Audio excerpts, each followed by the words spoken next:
Jake Williams stared at the holographic display, showing complex alien plant structures, trying to focus on Professor Hayes's lecture about interplanetary biology. But concentration was nearly impossible when 3 pairs of predatory eyes burned holes in the back of his head. The Zeltharian students sitting behind him had made every single day at the Galactic Academy a living nightmare since the semester began. "Hey, Softskin," Blake whispered harshly, his voice carrying that distinctive, reptilian rasp that all Zeltharians possessed. "Still pretending you belong here with actual intelligent species." Jake's shoulders tensed, but he kept his eyes forward.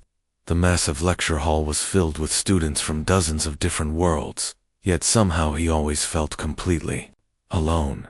Being the only human in a school designed for supposedly superior alien races was like being a house cat thrown into a den of wolves. Connor, the largest of the 3 bullies, leaned forward until Jake could feel his hot breath on his neck. "I heard your planet still uses primitive combustion engines for transportation. How embarrassing.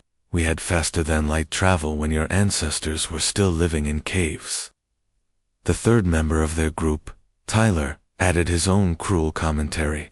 "My little sister's science project could probably conquer your entire homeworld. Earth must be really desperate to send someone as pathetic as you to represent them." Jake's knuckles went white as he gripped his electronic tablet harder.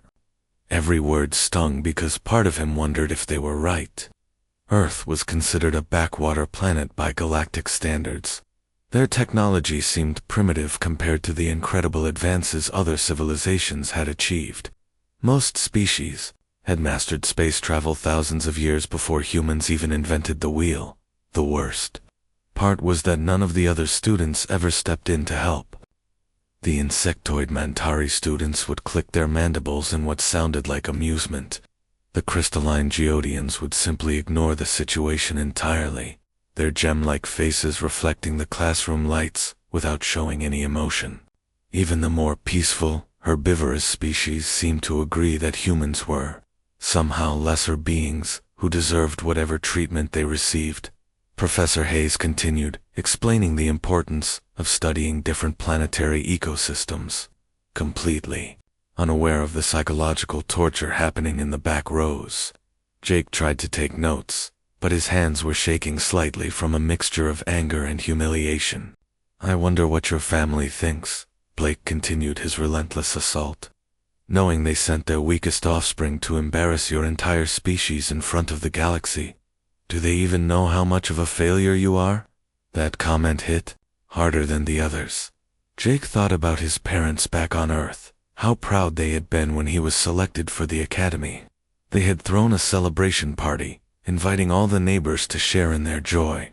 His mother had cried happy tears, while his father kept saying how their son was going to make history as one of the first humans to study alongside alien civilizations. They believed in him so completely, and here he was, proving every negative stereotype about human inferiority correct. He couldn't fight back physically because Zeltharians were naturally 3 times stronger than humans. He couldn't outsmart them technologically because their civilization had a several thousand-year head start. All he could do was sit there and take whatever abuse they decided to dish out. "Professor," Hayes suddenly announced something that made Jake's blood run cold. "Class, I have an exciting opportunity to share with you. This semester's final project will be a 2-week field study expedition to Earth for comprehensive ecosystem analysis." The 3 Zeltharians behind him immediately started snickering with barely contained excitement.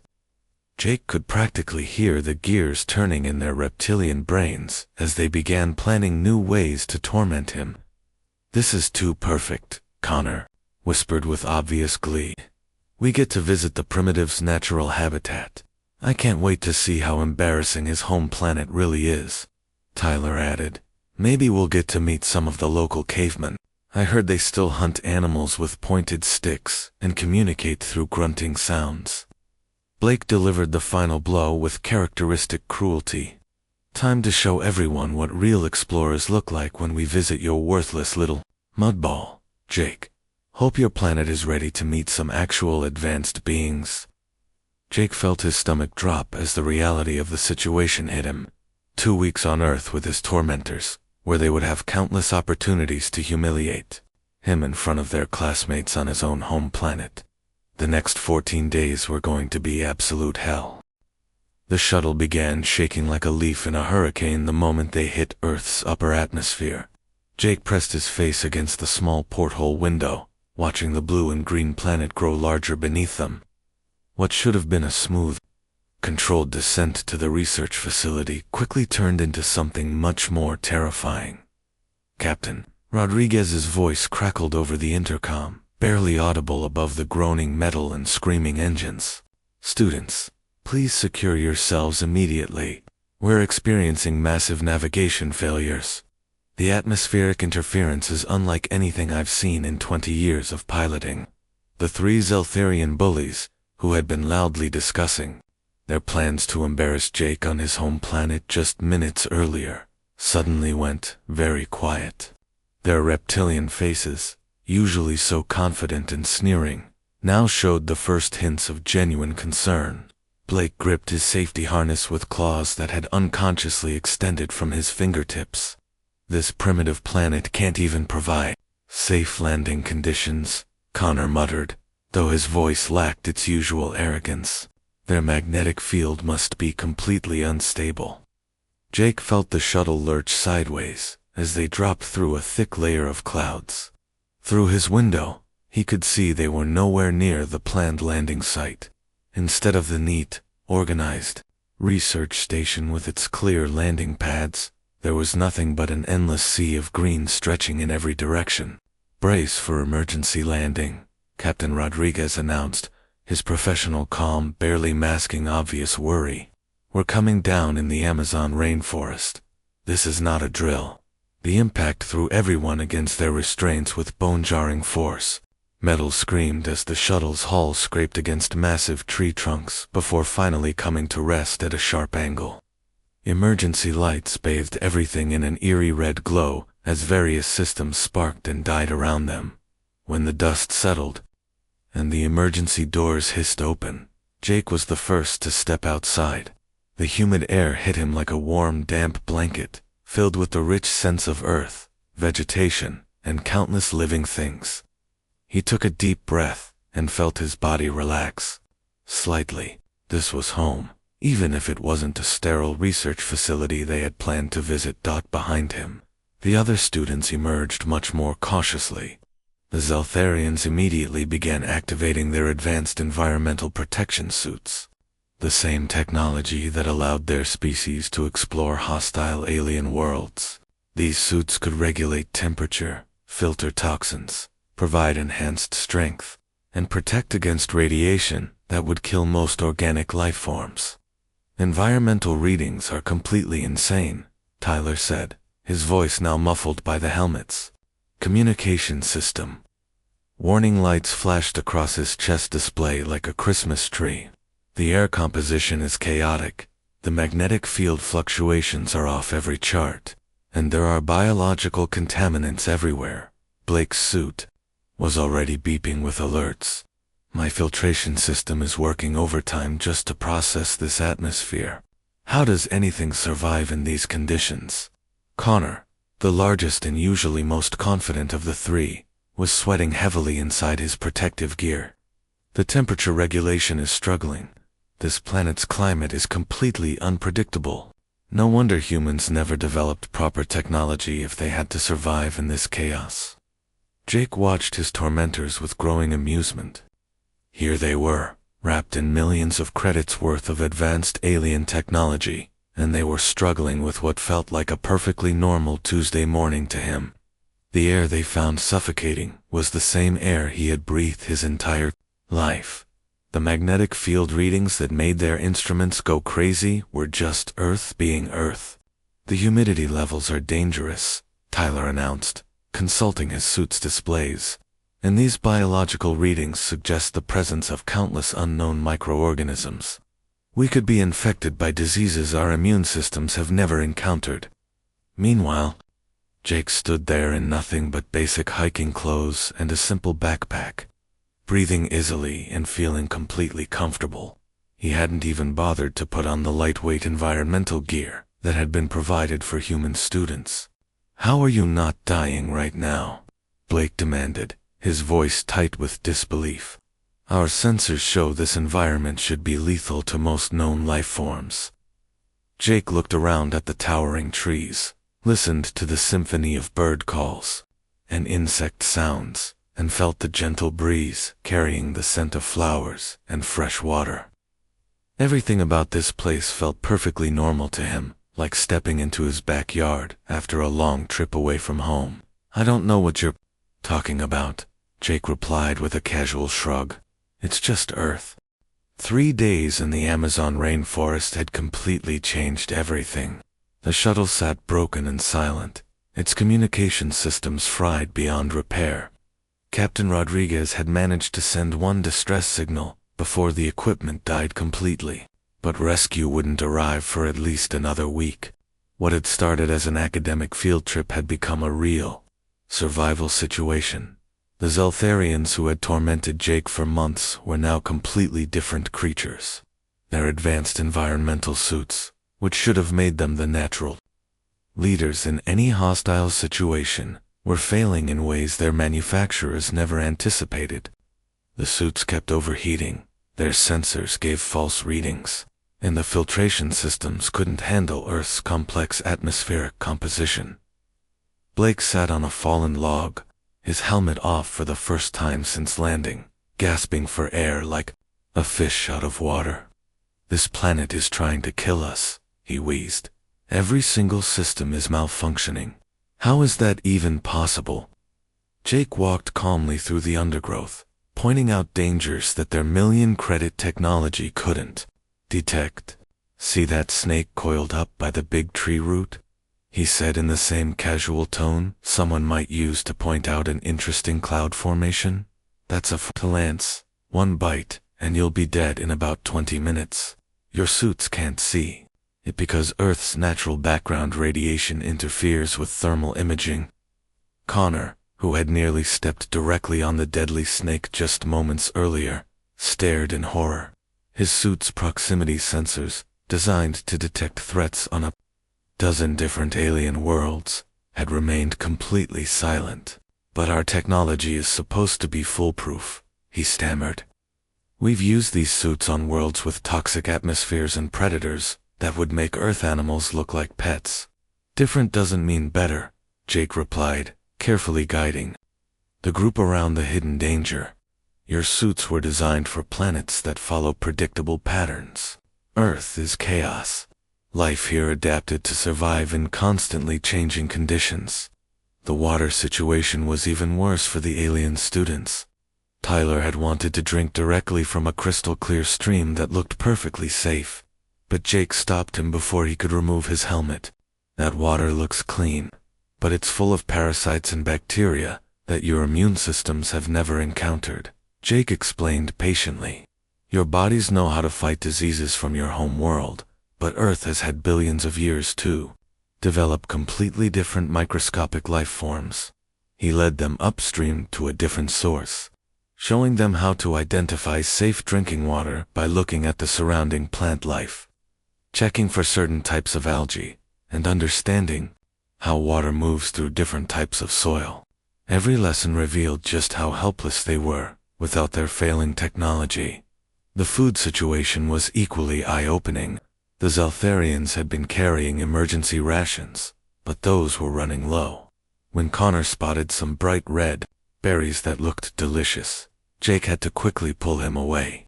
"Those berries will shut down your nervous system," Jake said matter-of-factly, "but these darker ones over here are perfectly safe. Actually, they're pretty tasty and full of nutrients." He demonstrated how to identify edible plants by examining leaf patterns, checking for certain types of insect damage, and understanding which animals in the area ate what. Knowledge that seemed impossibly complex to his classmates came as naturally to Jake as breathing. Blake watched in amazement as Jake built a shelter using nothing but branches, leaves, and vines. "Where did you learn all this?" he asked, his voice filled with something that might have been respect for the first time since they'd met. "Every human kid learns basic survival skills," Jake replied, weaving palm fronds together with practiced ease. "We have camping trips, nature walks, outdoor education programs. It's just part of growing up on Earth." The three Zeltharians exchanged glances that spoke volumes. Their entire species had conquered multiple star systems using superior technology and raw physical strength. But here, on this supposedly primitive planet, they were as helpless as newborn babies, without their electronic assistance. Tyler's voice was small when he finally spoke. "We've been calling you weak and primitive this whole time." Jake paused in his work, looking at the three aliens who had made his life miserable for so many months. They were now following him around like lost children, depending completely on his knowledge to keep them alive. Their earlier arrogance had been replaced by genuine fear and, surprisingly, a growing sense of respect. "You're not weak," Jake said simply. "You're just not from here. If I were dropped on your home planet without any equipment, I'd probably be dead within hours. Different worlds create different kinds of strength." The bullies were finally beginning to understand that strength came in many forms, and maybe they had been completely wrong about humans all along. The campfire crackled softly in the darkness, its warm light dancing across the faces of four students who were no longer the same people who had crashed into the Amazon 5 days earlier. Jake sat cross-legged on the ground, completely comfortable, in the humid night air, while the three Zeltharians huddled in their partially functioning environmental suits. "Still struggling with Earth's unpredictable atmosphere. I've been thinking about something," Jake said, poking the fire with a stick he had sharpened earlier. "Your people, the Zeltharians, you conquered entire star systems by being bigger, stronger, and more technologically advanced than everyone else, right?" Blake nodded slowly, his reptilian features reflecting the firelight. "That's always been our way. Superior force, superior technology. It's worked on dozens of worlds." Jake smiled, an expression that held no mockery or cruelty, just understanding. Humans took a completely different path. We survived by becoming the ultimate generalists. Instead of becoming the best at one thing, we became pretty good at everything.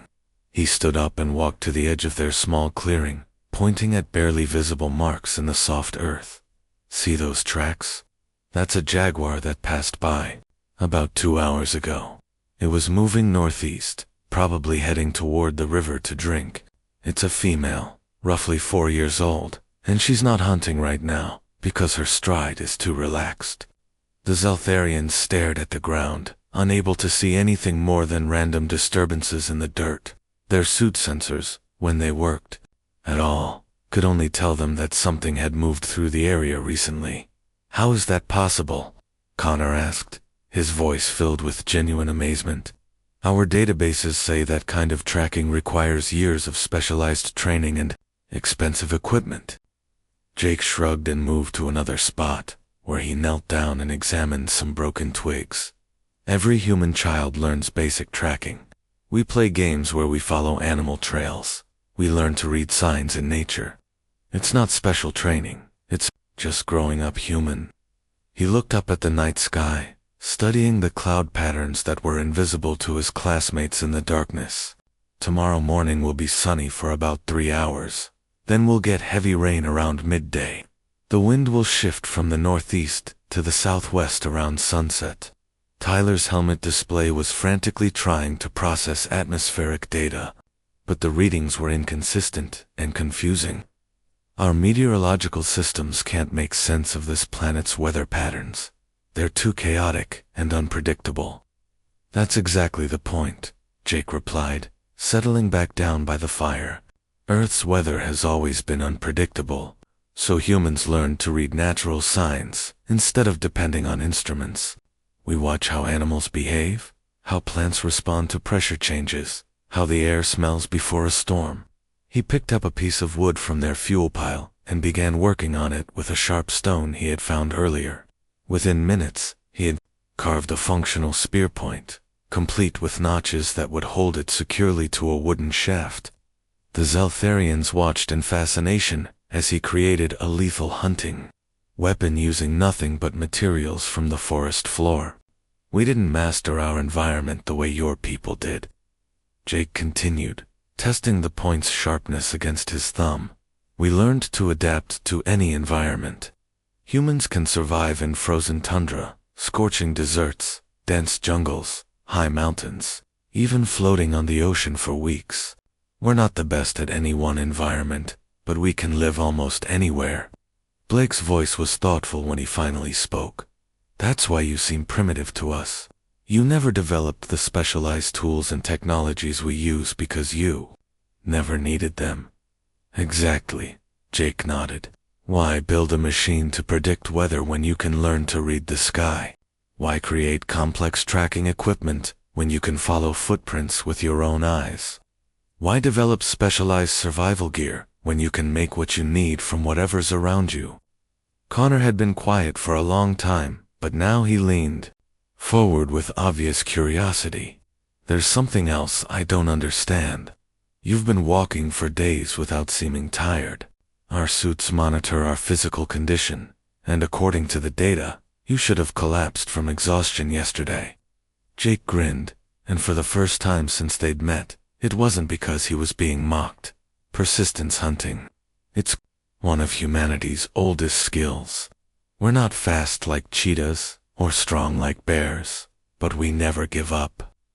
Humans can literally chase prey animals until they collapse from exhaustion. He gestured to his own body, which looked small and fragile compared to the musculars. Your people are built for short bursts of incredible power. Humans are built for endurance. We can keep going when everyone else has stopped. We don't quit. The three former bullies sat in stunned silence as the truth finally hit them. Humans weren't failed Zeltharians who had evolved incorrectly. They were something entirely different. Something uniquely adapted for survival in ways that no other known species had achieved. They had been so completely wrong about everything. The distant hum of rescue ship engines was the most beautiful sound Jake had ever heard. After 7 days in the Amazon rainforest, the sleek Galactic Academy vessel descended through the canopy like a silver angel, its anti-gravity systems carefully navigating between the massive trees that had nearly destroyed their original shuttle. As the rescue team emerged from their ship, they found a scene that completely defied their expectations.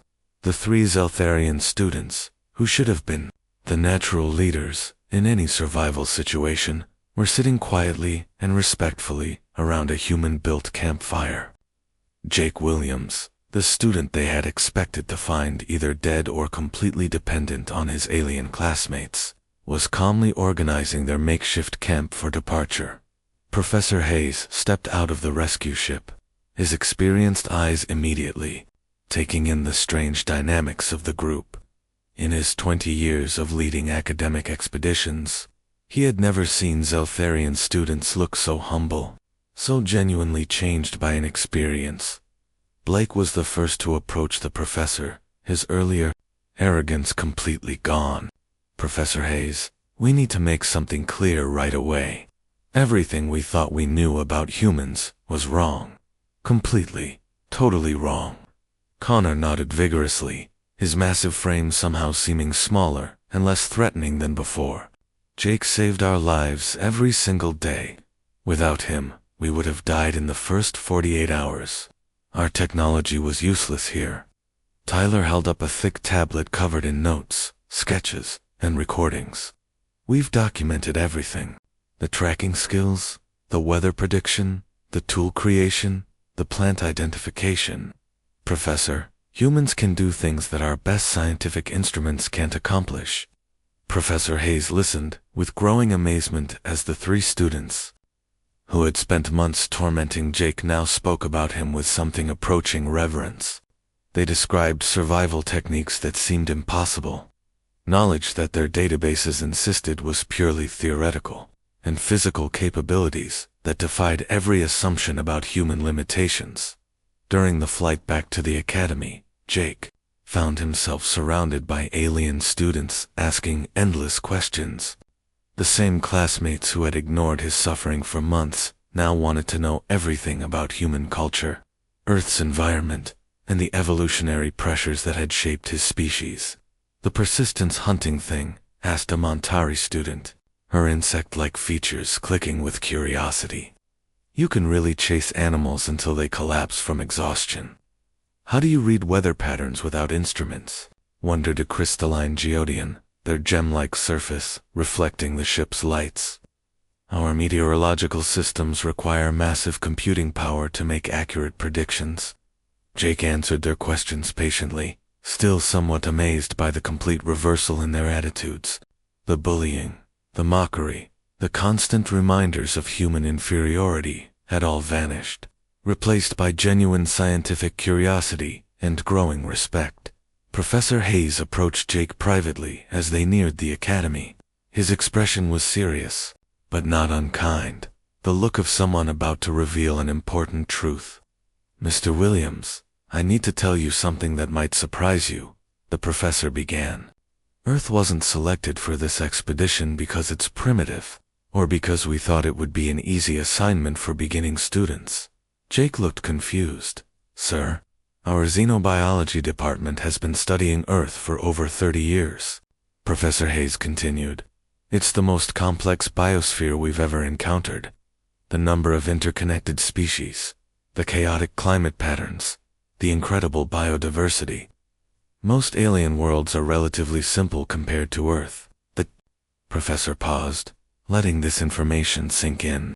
"Your planet is so chaotic, so unpredictable, so demanding of its inhabitants, that it produced something we've never seen anywhere else in the galaxy. A species capable of surviving in any environment." Jake's eyes widened as the full implications hit him. "The Galactic Exploration Course has been waiting for a human student to graduate from our program," Professor Hayes explained. "They need someone who can adapt to worlds that would kill the rest of us within hours. Planets where our technology fails, where our specialized knowledge is useless, where only true adaptability can ensure survival." When they returned to the academy, everything had changed. Jake was no longer the lonely outcast, sitting alone in the back of classrooms. Students from dozens of species sought him out, wanting to learn from him, to understand the incredible capabilities that humanity possessed. Blake, Connor, and Tyler became his strongest advocates, spreading word throughout the galaxy about what they had witnessed. They told anyone who would listen about the human who could track invisible animals, predict unpredictable weather, and create tools from nothing but forest materials. "Never underestimate a human," became Tyler's constant refrain when talking to other students. "They're not failed versions of us. There's something completely different, something incredible." Jake found himself recruited by professors from multiple departments, offered research positions, and eventually selected for the Galactic Exploration Corps' most elite training program. The species that had seemed like an evolutionary dead end was actually the galaxy's most valuable resource for exploring unknown worlds. His former bullies had become his greatest champions, and Jake Williams was no longer just a human trying to fit in among superior alien civilizations. He was the representative of a species that had turned every apparent weakness into an incredible strength.